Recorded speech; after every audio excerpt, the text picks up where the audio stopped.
एक नेता सूरत की सहकारी बैंक से 55 करोड़ की लोन लेता है, जिसे वो नियत समय पर नहीं चुका पाता है। जब मामले में एफआईआर दर्ज होती है, तब जांच में पाया जाता है कि नेताजी ने तो गफलेबाजी की है और सारे नियमों को तोड़कर बैंक से लोन लिया है। और बाद में इसी मामले में नेताजी को 1 साल तक जेल में भी रहना पड़ता है। नाम है इस नेता का चंद्रनाथ रघुनाथ पाटिल, यानी कि CR पाटिल, जो अब गुजरात बीजेपी के अध्यक्ष बन चुके हैं। यह किस्सा हमने आपको इसलिए सुनाया क्योंकि इस किस्से के बाद CR पाटिल की किस्मत ने ऐसी करवट ली कि उन्होंने फिर कभी पीछे मुड़कर नहीं देखा। दरअसल 2008 में CR पाटिल ने बैंक का सारा कर्ज चुका दिया और 2009 में सूरत लोकसभा का नया सीमांकन हुआ और जब नई नवसारी सीट अस्तित्व में आई तो वहां से 2009 में CR पाटिल सांसद बने और महज 11 साल के भीतर ही पार्टी के बड़े बड़े स्थानीय नेताओं को पटखनी देकर संगठन के सर्वोच्च पद पर भी काबिज हुए। मराठी मूल के इस नेता का गुजरात की सियासत में बुलंदियां छूने का सफर आप जितना सोच रहे हैं उतना आसान नहीं रहा है।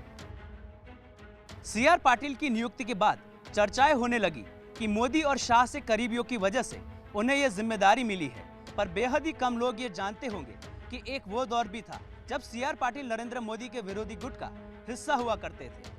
करियर की शुरुआत से ही विवादों में रहने वाले CR पाटिल ने 1984 में कांस्टेबल की नौकरी छोड़ने के बाद 1989 में बीजेपी का दामन थामा और उस वक्त उनके राजनीतिक गॉडफादर थे काशीराम राणा।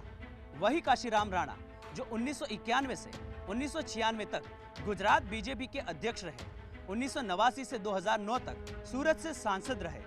और यदि संक्षिप्त में परिचय दिया जाए तो वो काशीराम राणा जिनके साथ नरेंद्र मोदी का विवाद हुआ तो संगठन मंत्री के पद को त्याग कर नरेंद्र मोदी ने वापस दिल्ली की राह पकड़ ली। ये किस्सा भी काफी दिलचस्प है, इसके बारे में भी फिर कभी आपको संक्षिप्त में बताएंगे। पर अभी लौटते हैं मुद्दे पर। बात हो रही है CR पाटिल के राजनीतिक सफरनामे की। तो उनके गॉडफादर काशीराम राणा सूबे के कद्दावर नेता थे, तो जिसका फायदा CR पाटिल को खूब मिला। और मोदी की दिल्ली वापसी के बाद काशीराम राणा से नजदीकियों के चलते पाटिल गुजरात GIDC के चेयरमैन भी बने और अब पाटिल का राजनीतिक करियर रफ्तार पकड़ने ही वाला था। उसी वक्त शंकर सिंह वाघेला ने बीजेपी की सरकार को गिरा दिया और पाटिल का चेयरमैन वाला पद भी छीन गया और अब सूबे में पार्टी कमजोर होने लगी। तो फिर एक बार दिल्ली से वापसी हुई नरेंद्र मोदी की, वो भी बतौर मुख्यमंत्री।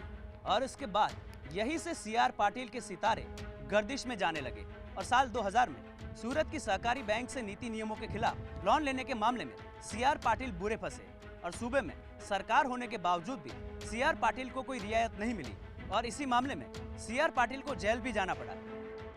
इस समय दूसरी ओर दिल्ली से वापसी करके आए नरेंद्र मोदी सूबे में धीमे धीमे अपनी पकड़ को मजबूत कर रहे थे और एक के बाद एक उनके विरोधियों को पार्टी से साइडलाइन भी कर रहे थे, जिसमें काशीराम राणा का भी नंबर था।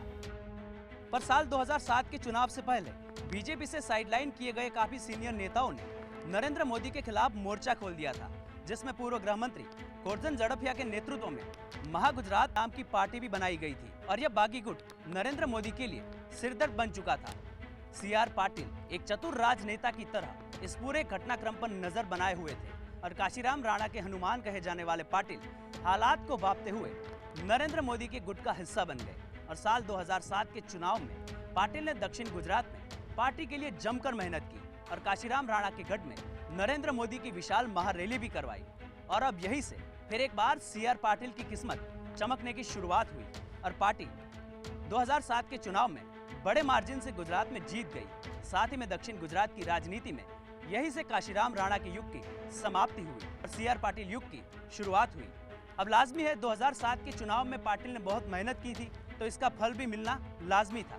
CR पाटिल को इसका फल भी मिला और साल 2009 में अस्तित्व में आई नवसारी लोकसभा से CR पाटिल को टिकट मिला और पाटिल ने वहां से जीत दर्ज की। इसके बाद तो CR पाटिल ने कभी पीछे मुड़कर देखा ही नहीं। नरेंद्र मोदी के साथ करबियों के चलते CR पाटिल को 2012 में दक्षिण गुजरात के सभी चुनावों का प्रबंधन करने की जिम्मेदारी सौंपी गई। इसके बाद साल 2014 में जिस वाराणसी सीट से नरेंद्र मोदी ने जीत दर्ज की थी, उस विस्तार की कायाकल्प की जिम्मेदारी भी CR पाटिल को सौंपी गई, जिसे CR पाटिल ने बखूबी निभाया। इसके अलावा CR पाटिल 2015 में बिहार विधानसभा चुनाव में सह-प्रभारी भी रहे।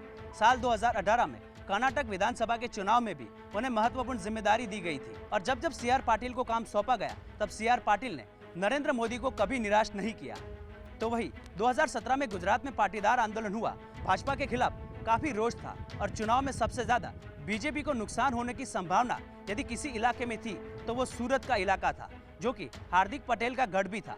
पर उस सूरत इलाके में भी पाटिल ने हार्दिक को सेंध नहीं लगाने दी और भाजपा को सभी सीटों पर बड़ी जीत दिलाई। मतलब साफ है कि सीआर पाटिल चुनावी मैनेजमेंट में काफी उस्ताद है और जब जब पार्टी पर संकट आया तब संकट मोचक के तौर पर सीआर पाटिल पार्टी के साथ खड़े रहे। फिर एक बार जब सूबे में पार्टी कमजोर होती हुई नजर दिख रही है तब नरेंद्र मोदी और अमित शाह की जोड़ी ने जातीय समीकरणों को दरकिनार करते हुए सीआर पाटिल की नियुक्ति की है। अब ये दाव कितना सफल रहता है ये तो आने वाले चुनावों से ही पता चलेगा। यदि आपको हमारा ये वीडियो पसंद आया है तो अपनी राय हमें कमेंट बॉक्स में जरूर बताएं और हमारे चैनल गुजरात तक को सब्सक्राइब करना न भूलें। नमस्कार।